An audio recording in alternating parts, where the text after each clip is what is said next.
Hello everyone. This week, on Wednesday, the 9th of August, we commemorated National Women's Day in South Africa. It's a day that we remember the courage and the strength and the unity of the women who marched in 1956 as they stood against injustice and oppression in apartheid South Africa. But in South Africa, we use the whole month of August to stand in solidarity with all women who have faced challenges and discrimination, and particularly to highlight gender-based violence, which is such an issue in our country.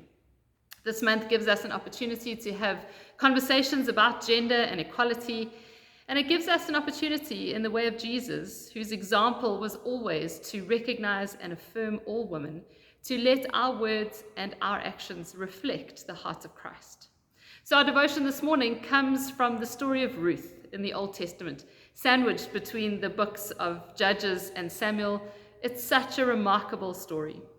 And what always strikes me about this narrative is that God never speaks directly in the book of Ruth. There are no burning bushes, no audible voices, no parting seas, no chariots of fire, no bottomless jars of oil, nothing miraculous or dramatic at all.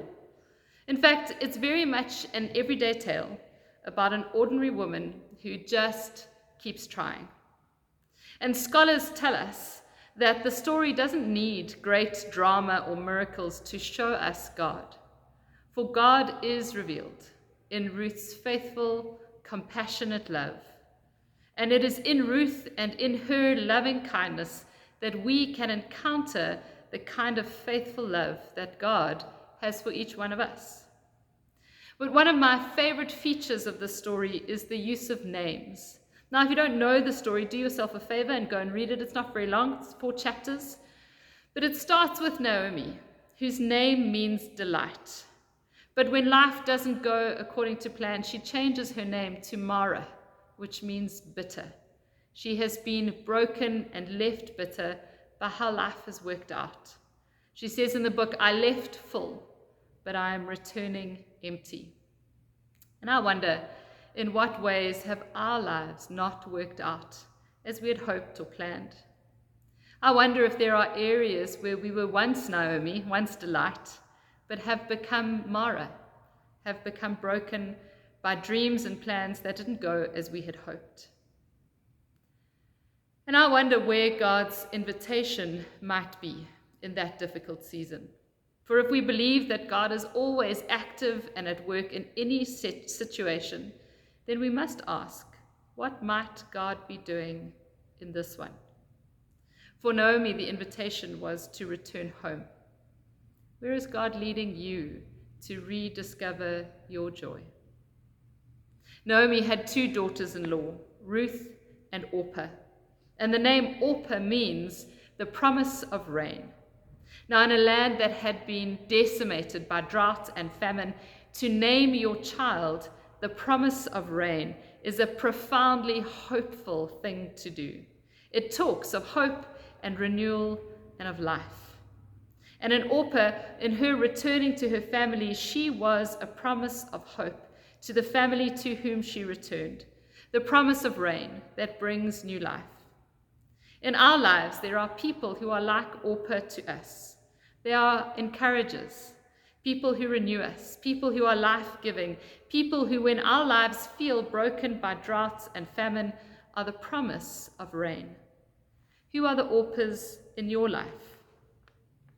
Who are the people who renew your hope when life is hard? Maybe you can offer a prayer of gratitude for that person today. And then we have Ruth, and the name Ruth means friend, and that is what Ruth is. Would you have gone with Naomi, a bitter, broken woman with no real hope of a future, to a place you didn't know, to live as a foreigner in a strange land? There is something that tough times, that difficult times, they do something in us, they form us, they shape us.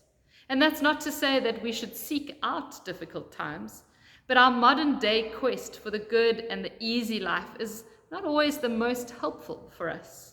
Sometimes it is the difficult way that leads to life. And it's not that we give up everything and seek out hardship, but that when hardship comes, we can change our perspective. We can see the value, the opportunity perhaps that we might have to be Ruth to somebody else, and the life-shaping, life-giving hope that might emerge. So where in your life do you have an opportunity to be Ruth to someone else? Where in your life is the chance to not simply seek the easy road that suits you, but to discover life in the suffering of someone else? Where in your life is the opportunity to reflect God's faithful, loving kindness to us by being faithful, loving, and kind to someone else? Amen.